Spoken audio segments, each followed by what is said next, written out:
तो hello guys, कैसे हो आप सभी लोग। मैं आ गया हूँ फिर से न्यू पार्ट लेके। तो चलो फिर शुरू करते हैं। फिर वो अगले दिन का सीन दिखाया जाता है जहाँ वो लोग जंगसा वैली को पास कर लेते हैं और वो लोग सिटी में पहुंच जाते हैं और हमें बताया जाता है कि काफिला अपने पहले डेस्टिनेशन पर पहुंच गया है। पांचों घोड़े वाली गाड़ियां में रखा सारा रेशम बिजनेसमैन को सौंपने के बाद अब केवल 9 जियांगसी को जियानवू माउंटेन तक पहुंचाना बाकी था। फिर हम देखते हैं कि हमारे एमसी लोग बाकी सभी निकल जाते हैं। हमारे एमसी से चीफ जैंग बोलता है कि क्या तुम्हारे लिए सब कुछ ठीक रहा। तो हमारा एमसी कहता है कि तुम्हारा इससे मतलब क्या है। तो चीफ जैंग बोलता है क्या तुमने नाश्ता छोड़ दिया था और अपने दोस्तों के साथ जल्दी में निकल गए थे स्कॉट वॉरियर जीए के साथ। क्या तुम कह रहे हो कि तुमको किसी काम से जाना है। तो हमारा एमसी कहता है कि मामला सुलझ गया है। तो चीफ जैंग बोलता है लेकिन तुम्हारे कपड़ों से चिकन की मांस की स्मेल आ रही है। इसका मतलब है कि पैसों की थैली सक्सेसफुली पहुंचा दी गई है ना। तो हमारा एमसी बोलता है कि बिल्कुल, इसलिए तो मैंने कहा था कि मामला सुलझ गया है। क्या तुमको लगता है कि हेड्स ब्लेड और डॉग एक साथ काम कर पाएंगे। अगर उन्हें पैसे नहीं मिले तो क्या वो घाटी पर पार करने में हमारी हेल्प करेंगे। तो पीछे से चीफ जंग बोलता है मुझे बस क्यूरियोसिटी थी। तो हमारा एमसी कहता है कि ये तुम्हारी प्रॉब्लम है, तुम हमेशा हर चीज में कोई ना कोई कमी ढूंढने की कोशिश करते हो। स्क्वाड मिशन लगभग पूरा हो चुका है, मैं तुमसे झगड़ा नहीं करना चाहता, इसलिए प्लीज मुंह बंद करो अपना। और हमारा एमसी जिन यान से पूछता है तुमको क्या लगता है कि इसमें कितना और समय लगेगा। तो जिन यान बोलती है यांगजो से जियानू माउंटेन तक रास्ता आमतौर पर 5 दिन का होता है। हालांकि अगर हम अभी जिस शॉर्टकट की ओर बढ़ रहे हैं उसे अपनाते हैं तो हम इसे 3 दिनों तक काम कर सकते हैं। तो हमारा एमसी कहता है कि वो कहाँ है। तो वो बताती है कि वेलिंग फॉरेस्ट में। और वेलिंग फॉरेस्ट के बारे में बताती है ये एक ऐसी जगह है जो खूबसूरत पेड़ों से भरी हुई है। स्प्रिंग में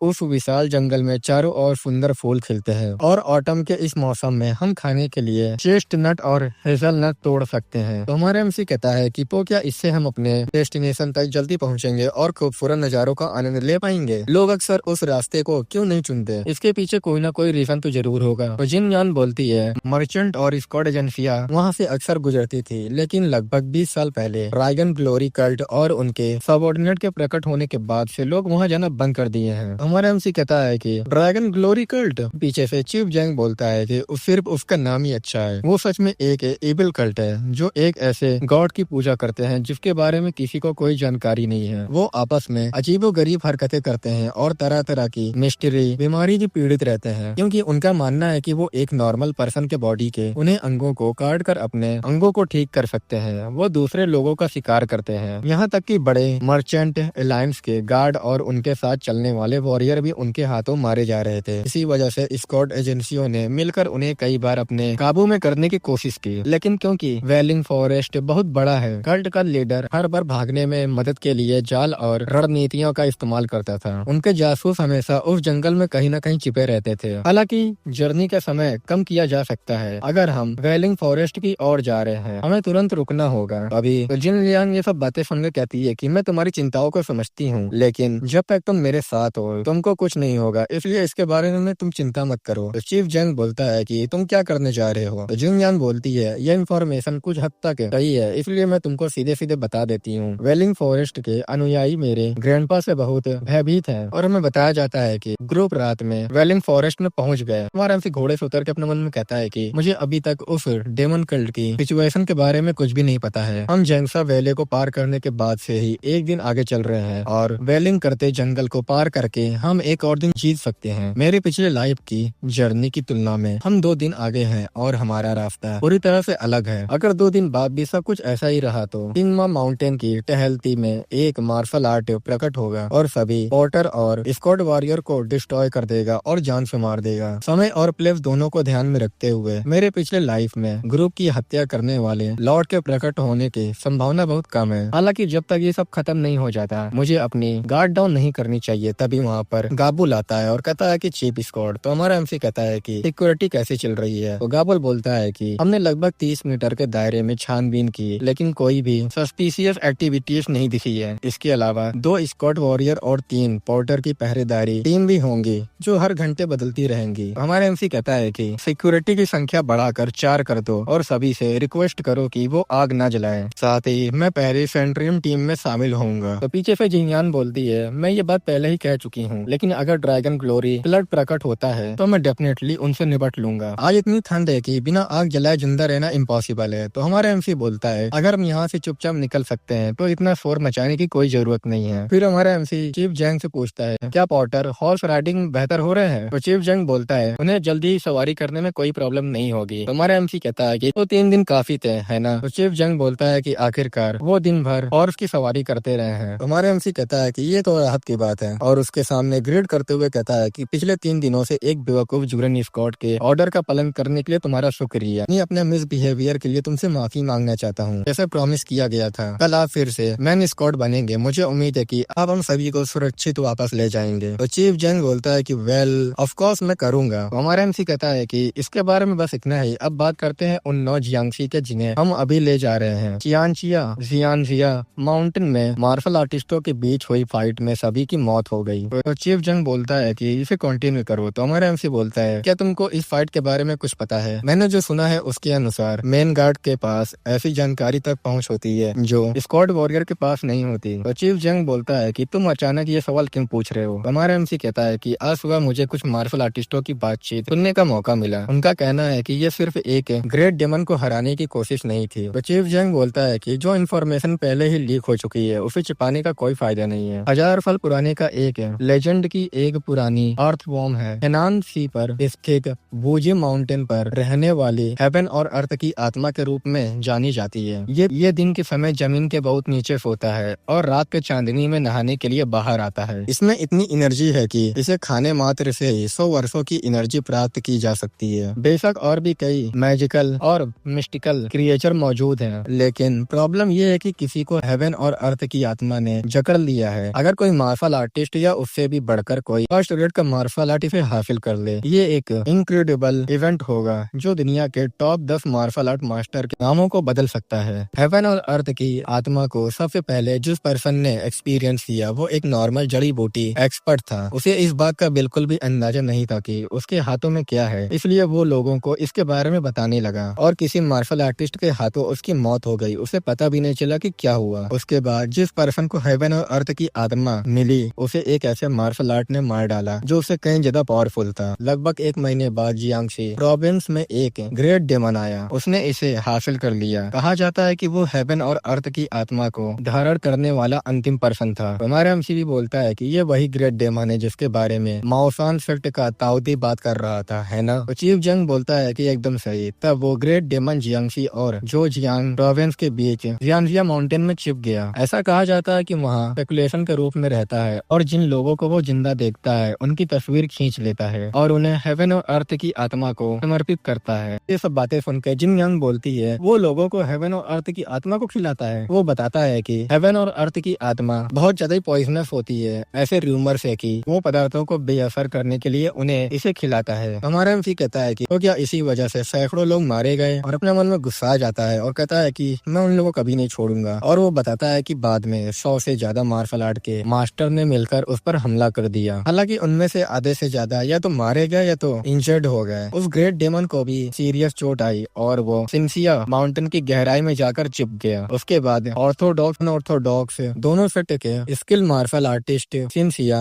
माउंटेन के चारों ओर एक फॉर्मेशन बिछा दिए और उसे सील कर दिया गया। मैंने आखिरी बार यही सुना था। तो पीछे से जिंगनान बोलती है ये बेहद हॉरिफाइंग खबर है। वो ग्रेट डेमन किस तरह का पर्सन है? गाबुल बोलता है कि वो एक बूढ़ा पर्सन है जिसे फूलों से मोहित करने वाले पर्सन के रूप में जाना जाता है। जो ग्वांडोन प्रोविंस के 1 लाख ग्रेट माउंटेन में रहते थे। अपने निकनेम के बावजूद वो सच में आधा पागल है। हालांकि सिंसिया माउंटेन में घटी घटनाओं से ये साबित होता है कि वो डेफिनेटली एक ग्रेट डेमन कहलाने के लिए काफी पावरफुल है। अपने पूरे लाइफ भर वो एकमात्र फाइट जो हारे थे वो करंट नामगुंग शिट के हेड लाइटनिंग स्वॉर्ड नामगुंग यूरियोंग के खिलाफ थी। उस समय एम्परर की स्वॉर्ड टेक्निक से उसे जो घाव लगा था उसके चेहरे पर बिजली की तरह दिखने वाला एक निशान बन गया है। तो ये सब बातें सुन के हमारा एमसी कहता है कि जानकारी के लिए तुम्हारा शुक्रिया। उम्मीद है कि उसे जल्दी पकड़ लेंगे। अब काफी देर हो चुकी है, चलो हम सब एक एक करके वाइन पीते हैं, सुरक्षित वापस जाने के लिए प्रार्थना करें और फिर चलो सो जाते हैं। जैसे ही हमारा एमसी देने वाला होता है पीने के लिए, तभी अचानक से वहाँ पर एक ब्लास्ट होता है। तो गाबुल कहता है कि 4th यंग मास्टर क्या तुम ठीक हो? तो हमारा एमसी कहता है कि हाँ मैं ठीक हूँ और अपने मन में कहता है कि यहाँ पर क्या हुआ, अचानक ये सब क्या हो रहा है। तभी हमें एक बॉक्स को दिखाया जाता है जहाँ उसके बगल से कुछ ऑरा निकल रहा होता है और उस बॉक्स से एक हाथ निकलता है और हमें उस बॉक्स को चीरते हुए एक डेमन को दिखाया जाता है जहाँ उसके ऊपर सील लगा हुआ होता है और वो कहता है कि मैं कहाँ हूँ। अगले सीन में हम देखते हैं कि वो बंदा अपनी ऑरा को रिलीज करके दिखाया जाता है उसे और वो हंसते हुए कहता है कि सच में मुझे इससे कोई कोई फर्क नहीं पड़ता कि तुम सभी कौन हो, बस तुम लोग यहाँ अब मारे जाओगे। तो चीफ जैंग भी अपना तलवार निकाल लेता है। हमारे एमसी कहता है कि सभी लोग केयरफुल रहो और आगे बढ़ते रहो। और चीफ जैंग भी बोलता है कि हम 6 तलवारों की संरचना में इंटर करेंगे और इसको वश न करेंगे। और वो सभी लोग अटैक करने के लिए बढ़ जाते हैं, लेकिन वो बंदा भी अपनी पावर को यूज करके सभी को दूर फेंक देता है। और तभी चीफ जैंग भी अटैक करता है, लेकिन उसके अटैक को वो डॉज कर लेता है। ये देख के ये भी हैरान होता है। पलक झपकते ही चीफ जैंग के पास आके उसका गला पकड़ लेता है। हमारे एमसी उसके पास जाने वाला होता है, लेकिन तभी गाबुल हमारे एमसी को पकड़ लेता है और कहता है कि आप नहीं जा सकते, हम बेहद बुरी सिचुएशन में है, इसका अंजाम अच्छा नहीं होने वाला है, इसलिए तुम्हें यहाँ से निकल जाना चाहिए। तो कह रहे होते हैं कि चीफ स्क्वाड को छोड़ दो। तभी गाबुल को भी देखते हैं कि गाबुल अटैक करने के लिए जा रहा होता है और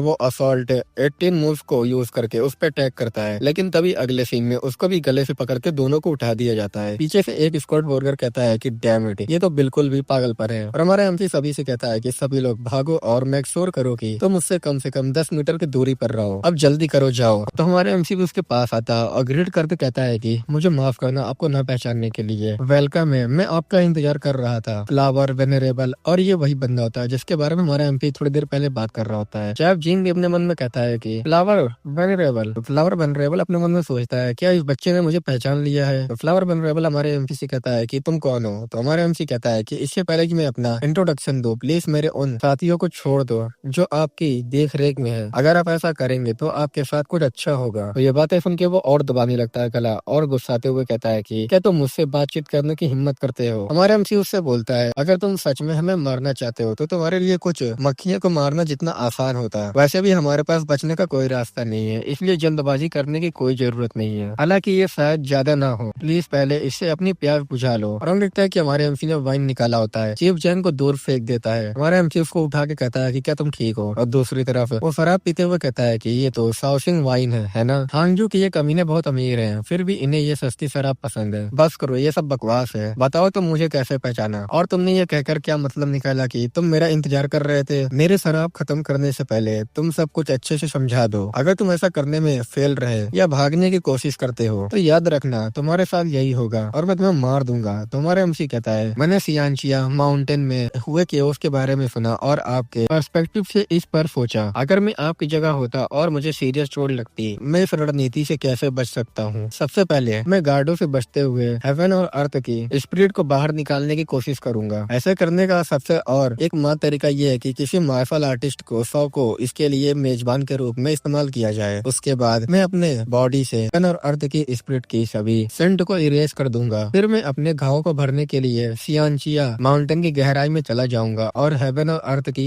स्पिरिट को फाइनली प्राप्त करने के लिए रणनीति से बाहर निकलूंगा। हालांकि मैं गलत था, मुझे नहीं लगा था कि तुम उस जियांगसी का वेश धारण कर लोगे जिसे हम ले जा रहे थे, जो कि नहीं, तुम असल में कैसे दिखते हो, है ना। तो फ्लावर वेनरेबल बोलता है अगर तुमको लगता है कि जिस जियांगसी को तुम लोग ले जा रहे हो उसमें हेवन और अर्थ की आत्मा है, तुमने उसे निकालने के लिए उन्हें काटा क्यों नहीं। तो हमारा एमसी कहता है कि क्योंकि अगर हम अपने लालच के कारण उन 9 जियांगसी को काट देंगे, हम उन मृतों को अपमान करेंगे जिनके कारनामों का खाता जियांगों में फैल चुका है, और इस प्रक्रिया में उनके सत्य को भी अपमानित करेंगे। तो ये बातें सुन के वो कहता है कि तुम इनक्रेडिबल हो, मैंने सियानचिया माउंटेन में इकट्ठा हुए हजारों मार्शल आर्टिस्ट को धोखा दिया, लेकिन तुम जैसा एक नॉर्मल स्कॉट वॉरियर ने इनमें से ज्यादा को भांप लिया था, तो फिर तुम मेरा इंतजार क्यों कर रहे थे। तो हमारा एमसी अपने मन में कहता है कि ये उस फ्लावर वेनरेबल की तरह दिखने वाला पर्सन का असली रूप है, अब यही टाइम है। तभी वो अपनी जेब से कुछ निकालता है और आसमान की तरफ फायर कर देता है, ये कोई सिग्नल होता है। और हम देखते हैं कि वो बंदा गुस्सा आ जाता है और हमारे एमसी का गला पकड़ लेता है और कहता है कि तुमने अभी क्या किया। तो हमारा एमसी उससे कहता है कि ये एक जाल है, मैंने सिग्नल भेजा है कि तुम अपीयर हो गए हो, लगभग आधे घंटे में जियांगन प्रोविंस के 30 सेक्ट को लाम बंद कर दिया जाएगा और हजारों मार्शल आर्ट के मास्टर दौड़ते हुए आएंगे। तो ये सब बातें सुन के एकदम गुस्सा आ जाता है और अटैक करने लगता है और कहता है कि मैं तुम्हें मार डालूंगा। अगले ही सीन में हमारे एमसी कहता है कि मैं तुम्हारी हेल्प करूंगा। तो वो बंदा रुक जाता है और हमारा एमसी कहता है कि मैं तुम्हें उन मार्शल आर्टिस्ट से छुटकारा दिलाने में हेल्प करूंगा और तुम्हें यहाँ से बाहर निकाल दूंगा, या फिर क्या तुम कुत्तों को खिलाए जाने के लिए तैयार हो। हजार मार्शल आर्टिस्टों के खिलाफ फाइट में मारे जाने के बाद क्या सिर्फ हेवन और अर्थ की